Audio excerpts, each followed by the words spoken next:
want to have this breakout session just so we could have sort of a way to connect smart growth through this breakout session. We have with us our stormwater manager from Anderson County, Mr. John Batson. He's going to talk a little bit about smart environmental policy and how that affects how that can affect us moving forward, growth moving forward. We have Lisa Hallo, the land policy director for Upstate forever, and she was heavily involved in the Shaping Our Future study as well. So she's going to talk to us a little bit about how land policy can affect transportation-related issues. And then we also have Eric McCarthy with us, Senior Vice President of Governmental Relations, Public Policy and Legal Affairs for PROTERRA. He's going to talk to us a little bit about actual smart environmental technologies and things that are already in place through PROTERRA, some of the programs they have going on, and some of the things they're doing for the Upstate. So I apologize once again for speeding through this, but I'm going to go ahead and open it up to John Batson. Like I mentioned, he is the stormwater manager for Anderson County, has served in that capacity for about 10 years, or at least with the county for about 10 years. And I work for Anderson County as well, so I know John, worked with him well. He does a great job over there. Before joining Anderson County, he worked for SCDHEC in the Anderson Regional Office with wastewater, stormwater, and agricultural programs. Graduated from Clemson University with an MS and BS in aquaculture, fisheries, and wildlife biology. Thank you, Michael. Good morning. I'm going to talk a little bit about stormwater management, where that came from, why we have that. Some of you may be living in a community that has a stormwater program. You may have a bill for a stormwater fee every year. So just not sure what the background of everyone in here is, but how does that relate, the stormwater management aspect, to how we develop and how we continue to grow. We all want development, but we want to do it the right way. The picture here I've got on the title slide, that's Lake Hartwell there, which is in Anderson County, and it's a great resource for the county. And I've got a tree line street there, which seems pretty old-fashioned after that last presentation with the elevated spaceships. But I guess I'm just kind of old-fashioned myself. But the reason you guys have stormwater programs and fees possibly is because there's a problem that stormwater creates, and that has to do with flooding. That's been an issue throughout time, but it definitely increases as we develop our landscape. And the other issue that stormwater creates is water quality. So anything that happens on our land surfaces when we have rain events, any pollution, waste that are there that goes off into our streams. So that's the problem that we have related to stormwater. And the reason for that is, if you see this picture on the left, we've got a landscape in a pre-development state. And this shows you how the water is, the balance of the water that falls on the landscape like that. There's lots of different uses for that water, different ways that water is dealt with evapotranspiration, infiltration, and you can see the small little arrow represents runoff. That's a small part of it. After we develop the landscape, though, you see that really big arrow, that's runoff. When we have those hard surfaces like pavement, rooftops, we have very little evapotranspiration, very little infiltration, and lots of runoff. When we have that kind of effect, it has a big impact on our streams and our natural resources related to water. You can see this solid line, that represents a stream that is in a pre-development stage. So the watershed around it has not been developed.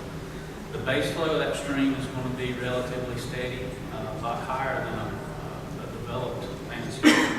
But when it rains, that peak is going to be fairly low. It's not going to vary quite as much as that dashed line. That's what a watershed does in a very developed area. You have a lower base flow because you've got less infiltration, and you have a much higher peak when it does rain. So you got a lot more of a flashy type effect within that stream when we have development in the watershed. That can cause a lot of problems. It can cause flooding. It can also cause stream erosion, and we also have loss of habitat for the critters that live there, not just the fish, but the whole food chain can be disrupted through that change in the stream channel. We also see that when we had development in the watershed, the floodplains changed. Not just the geomorphology of the streams, but the actual floodplains. So houses that are built outside of the floodplain at one time, not just houses, but businesses, whatever it may be, after that watershed is developed extensively, they become part of the floodplain because the floodplain has risen. You see the differences in how that floodplain looks after development. So impervious cover has a big effect, like I said, in watersheds, and you can see here different impervious cover percentages in watersheds and what streams look like as that impervious area increases. So we don't just have effects from aesthetics. Of course, that 5% watershed is much more pleasing to the eye than the 65% one. But that causes, like I said, that causes problems with the ecology of the streams. It causes problems with flooding. And the one that's greater than 65%, that watershed probably got to the point where it just could not maintain that those flows when they had rain in a natural stream. They had to line it to get those flows through there as fast as possible so that it didn't move out of the banks. So the impact of impervious area increases in a watershed. Like I said, it affects the whole food chain.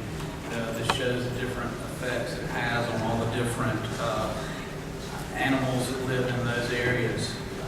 As you see here, this graph shows that as impervious coverage percentage increases, your aquatic wildlife numbers, diversity decreases.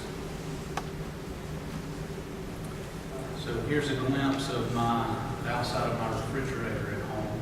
I've got my family there. I've got a creek in my backyard. My family loves to play in it. We go to the beach often. The water resources that we have here in this state are a big driver for our economy. It's recreation, tourism, property values. You know that where the water is, the property values around that water are much higher. There's an ecological value also. But stormwater, I mentioned that stormwater is a problem that we're trying to deal with in different ways. But we often forget that stormwater is a resource, and we have to keep that at the front of our minds and not just think of stormwater as a problem to be dealt with, but it's what drives all these different areas that we love in our state, the lakes, rivers, the ocean even. Stormwater is a major component of that, and the way we manage it is very important to the health of those.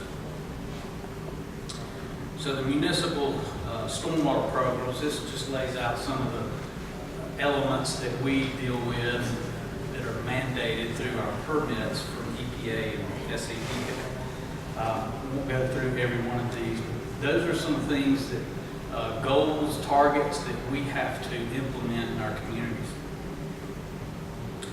This is one effort that we're putting in place, Adopt a Stream, which is big in Georgia. We're trying to develop that and expand that in South Carolina also. So community groups, volunteers are going out and sampling streams. They're learning how to take different samples, to do different analysis, and then we get those results and we can look at them. And that gets the community involved, and it also gives us some data that not necessarily is going to be useful to delist streams or do something like that, but it is something that gives us an indication of what's going on in certain areas of our community. So it has a twofold effect. It educates the public, but it also gives us an idea of what's going on in some different streams around our community. The construction stormwater side of it, that's a big part of our program, probably the most resource-intensive part. And the purpose of it is to decrease flooding that's caused by development. Typically, we do that through a stormwater pond. That's the tried and true method. That's going to control your peaks coming off those sites, lessen those peaks coming off. It's also going to provide some water quality aspects to allow that sediment to drop out. The other program is we're not just looking at construction stormwater. We're looking at post-construction after projects are developed. Of course, we want to keep the flooding from happening downstream of these projects, but we're also concerned about the water quality coming off of them. So a site like the TD Convention Center, lots of rooftops, lots of asphalt. Got an opportunity for a lot of pollutants to build up over time in those areas. We want to treat that as best we can. As long as this facility is here, every time it rains, we'd like some type of treatment for that. And of course, to control the flooding. So we do that in different ways, but stormwater ponds has been the method that's been used primarily. But I want to look at what we can do to deal with stormwater, not just from a site-specific engineering standpoint, but overall, how do we plan how we develop our landscape so that stormwater isn't something that is a problem, but it's something that we protect and we remember that it's a resource.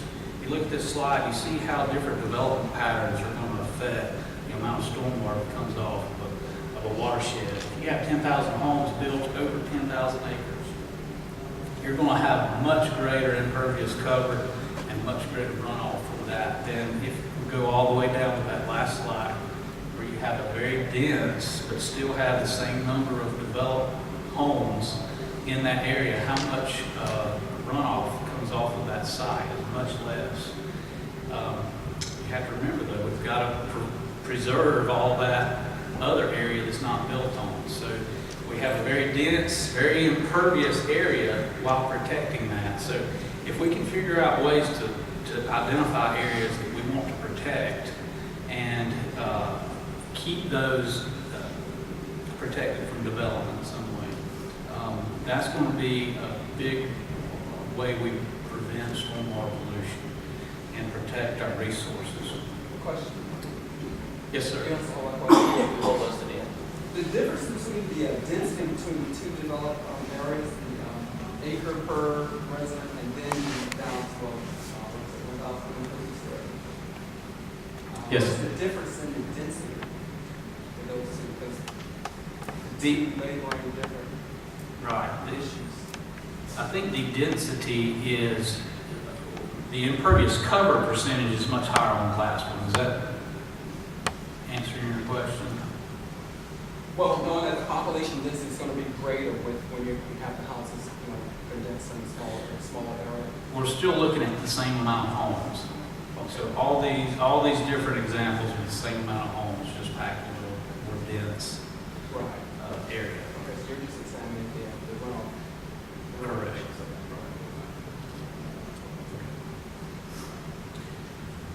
Some of the ways that we deal with site from a site-specific perspective are ponds, wetlands, open channels, filters.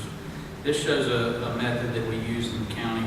We retrofitted an existing stormwater pond and made it into a bioretention cell. This is a more natural engineered BMP that kind of mimics the natural landscape before development, and it acts as a filter. So it provides you some detention also. This shows just some different impairments that are in Anderson County. So these are 27 different impairments. We've got a lot of water quality issues that are out there now. We're short on time, so I'm not going to keep going with the presentation, but just the takeaway that I want you to take from this is that stormwater management is often thought of as just a site-specific problem, but we need to think of it in a more broad sense. We need to think of it from a planning standpoint. We need to think of it from how do we develop our sites. Our current standards of so much parking per type of development. Can we relook at that and say we really don't have to have that amount of parking? How can we condense that and reduce those areas? Can we narrow our streets down and still maintain our fire protection and all the things that we have to have, but reduce that impervious cover? That's going to be important moving forward as we grow to protect our resources. So turn it over to Mike.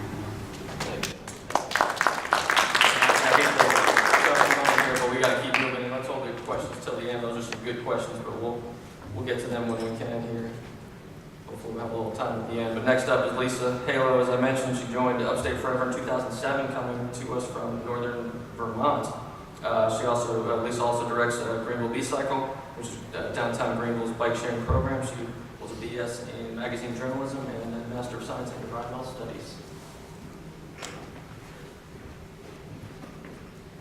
All right, hello everyone. Thanks so much for coming to our wonderful session today and to this conference. As Dean said, it is an important topic. We need to be thoughtful as we go forward about transportation, land use, all of these things that we're talking about today. So as Mike said, my name is Lisa Hallo. I'm the Land Policy Director at Upstate Forever. I'm going to be talking to you today about the intersection of land use and transportation. And really kind of thinking about, have we positioned ourselves well as a region to connect our communities sustainably? We've talked and referenced a couple times, and I'll be referencing through my short talk, the Shaping Our Future Growth Alternatives analysis. And just so some of you who may not have been a part of that, a very abbreviated description of that was that we commissioned a study of 4 distinct patterns of growth, one being our trend, and then there was 3 alternatives. And what we wanted to look at were the impacts, so the land consumption that was occurring across all 4 of those scenarios, and the fiscal impact, just so you have that background. And the goal, as we heard this morning, of the Connecting Our Future effort, which is what we're talking about here today, is to develop a regional vision for improved mobility, improved transportation across the region. And what I'd like you to take away from my brief talk today is that the land use decisions we make over the next several decades are going to be pivotal if we're going to achieve that vision. So you saw, if you were here for the morning session, you heard that the Upstate is growing rapidly. We're projected to welcome more than 300,000 new residents by 2040. I think it's important to note, though, that 90% of that population gain is projected for just 4 counties, and half of it is projected for Greenville County alone. And Greenville County is already the size of Mecklenburg County, so Charlotte area, less than 30 years ago. But the issue is not the number of people that we have here now. It's not the number that are likely to come. That's all really positive stuff. The issue is the way that we're accommodating growth, the way that the land choices that we're making as we accommodate all this new development. There's a huge fiscal impact to that. As Dean, I think, mentioned in the morning presentation, we are projected to, if we continue with our sort of business as usual approach, we will likely double the urban footprint of the Upstate by 2040. That's an amazing amount of land to use for accommodating a relatively small proportion of people coming to the area compared to what we've already accommodated on our current urban footprint. The other thing I want to note, aside from the fiscal impact, which is tremendous, that we already heard about this morning, this is a very car-centric way that we're developing. So the way we currently develop, and you observe it probably across the region in most areas, we've built our homes vast distances from basically any other destination. So it's very difficult to connect communities sustainably when everything is so far apart.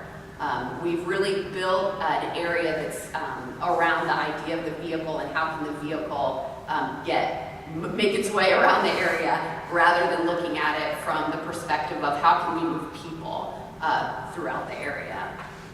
And a lot of this is, it harkens back to our own local land use policies. And that's what I think we have the capability to change if we so choose. And you might be thinking about, well, this is about transportation. And again, as I mentioned, what I would like you to take away from this presentation and from today is that land use and the decisions we make, again, over the next couple decades, are critical at providing a foundation for building a robust transportation system. This map up here came from the comprehensive operations analysis that was conducted by Greenlink, Greenville's public transportation system, in partnership with the Piedmont Health Foundation. And what this basically shows, if you can see the coloration well enough, is that there is only a very, very small part of Greenville, but we really need to start thinking about how we're developing our subdivisions. Typically, subdivisions, our neighborhoods, are developed with maybe 1 or 2 public entrances in and out. And in many subdivision regulation ordinances, there's a line that says that subdivisions should be designed in a way that limits or prevents through traffic. If we're designing our communities that way, we're not encouraging connectivity. We're not encouraging efficient movement of people across from place to place.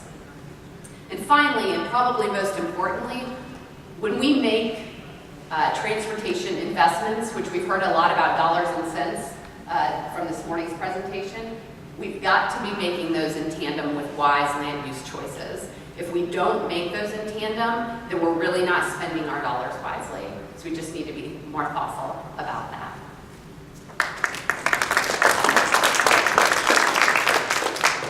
Thank you, Lisa. We appreciate that. Once again, we're moving pretty quickly through this. Last up, we have Eric McCarthy, Senior Vice President of Governmental Relations, Public Policy, and Legal Affairs for PROTERRA.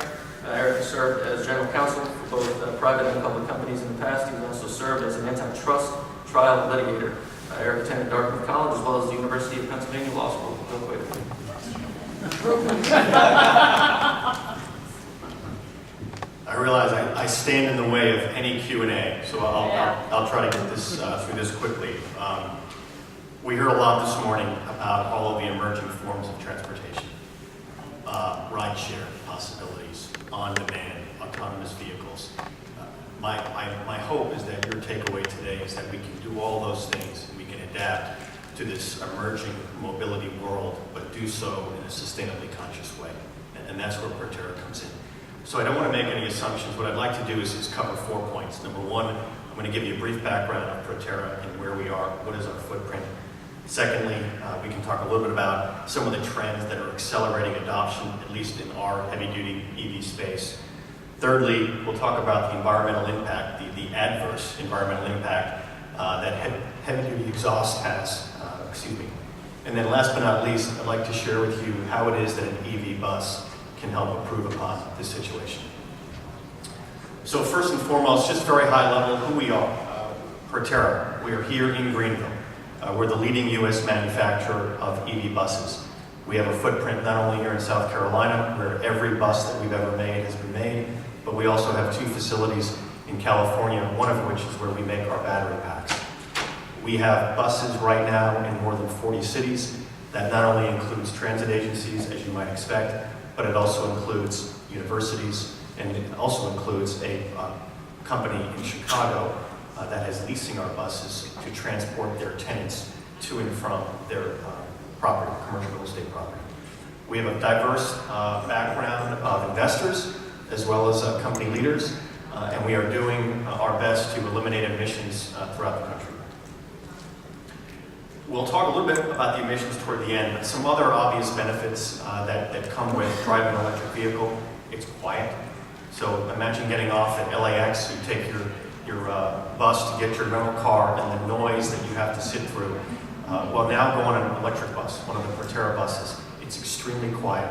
You can have a conversation like this along the way. Yes, there's no tailpipe, so there's no emissions. But on top of that, our buses are more efficient. I'll give you an example. A CNG bus or a bus powered by diesel can travel 3 to 4 miles per gallon. One of our buses can travel 22.5 miles per gallon equivalent. You get a lot more bang for your buck, a lot more efficiency. It's also safer and more durable and easier to maintain. Range. Range anxiety exists among transit operators just as it may exist among us when we're purchasing a light-duty car. A couple of weeks ago, and I encourage you to Google PROTERRA world record, you'll see that we ran a bus 1,101 miles on a single charge, further than any electric vehicle has ever been driven, light-duty or heavy-duty. The reason why that's so important for us is that when you consider the average amount of miles a transit agency runs a day, which is about 180, if you can deliver a bus that in real life application will run 300 to 350 miles on a single charge, you've solved that problem for any agency across the country, which we have. A couple of years ago, this was our footprint. These were the number of customers that we had in the United States. Now here we are, and this doesn't even include some of the customers that have yet to make public announcements. We're on the East Coast, we're on the West Coast, we're everywhere in between. And the popularity of electric vehicles is growing. 2 weeks ago, the FTA made a pretty critical announcement. They spread the peanut butter a little bit thin on a grant program called the Low No Emission Grant Program. But 51 transit agencies throughout the United States received some money to buy battery electric buses. And 28 of those 51 winners are going to be PROTERRA customers. This has allowed us to expand into 21 new cities. I mean, who would have thought that we're going to be in Juneau, Alaska, as well as deep into Texas, just as we're going to be in Greenville. It's taken several years to get to this point, but Greenville applied and won some money, and Greenville is also going to be purchasing battery electric buses from PROTERRA. And trust me when I say we could not be more proud and more excited to have our buses run in our hometown. The trend. Let me pivot to point number 2. Why is this happening now? The reason why it's happening now is that cities throughout the country are looking for a better way to transport people. Better mobility solutions is not just a local phenomenon. It's happening everywhere. Governors are looking at this. Mayors are looking at this. City councils are looking at this. We have seen transit agencies and cities pledge by 2030, by 2040, we are going to be zero emission. And basically that means battery electric. And we couldn't be more excited to be delivering buses to a lot of these regions. Now another trend that's also happening is urbanization. Lisa mentioned we're going to see 300,000 more people in this area. Well, that's happening throughout the country. And what that means is as you have more people move downtown, they're demanding better forms of public transportation. And that's putting a lot of pressure on mayors and city councils to do something different. And by different, that means, in many cases, buying battery electric buses. And that's really helping accelerating the adoption in our space. And I'll just point out one other trend, and that is the cost of our buses are coming down. The big reason for that is the cost of batteries are coming down. We saw a slide earlier today that on a kilowatt hour basis, those costs have plummeted. Well, at the same time, with after exhaust treatments, the cost of CNG buses are going up. That's a great trend if you're in my business. And as we continue to see that trend, as we are able to sell our buses at cost parity with CNG and diesel hybrid, you're also going to see a significant uptick in the purchase of our buses. So one big reason why we're here today is to talk about doing this in a sustainably conscious way.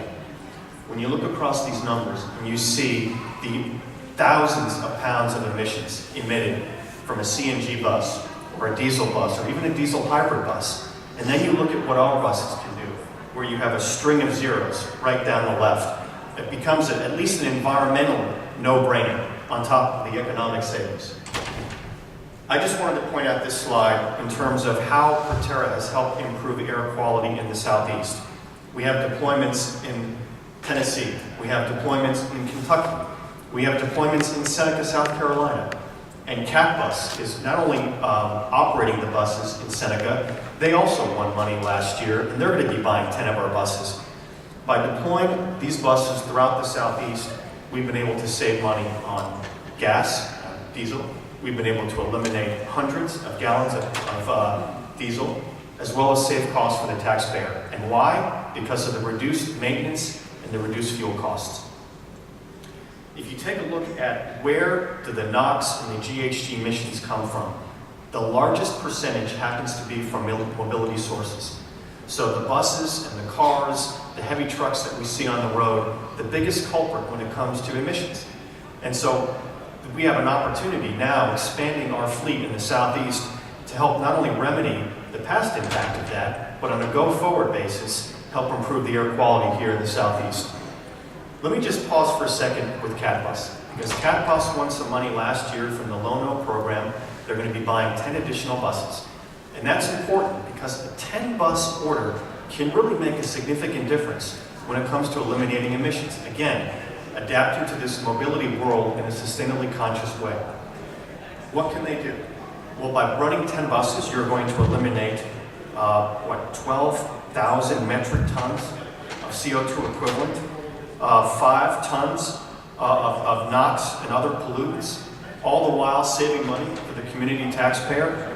And by putting 10 buses on the road, 10 EV buses on the road, you're going to eliminate 1 million gallons of diesel. There are other reasons why cities are doing this. They're doing this to save money, as we've talked about, but they're doing this to raise awareness on other EV mobility solutions. They're doing this to improve air quality for their local citizens, for their communities. They're doing this to raise awareness so that people just don't associate the advanced EV technology on the light-duty side, but they see other applications, namely electric buses. So there's a lot of opportunity here, not just for those who are looking at buying the less expensive Model 3 and the Bolt, but for those who can't afford cars like that, which happens to include most of the country, can likely afford a bus ticket. And that's another trend that's really helping to contribute to getting these buses, PROTERRA buses, out on the road. So let me end there. I may have gone over my time, but I appreciate your patience. Thank you.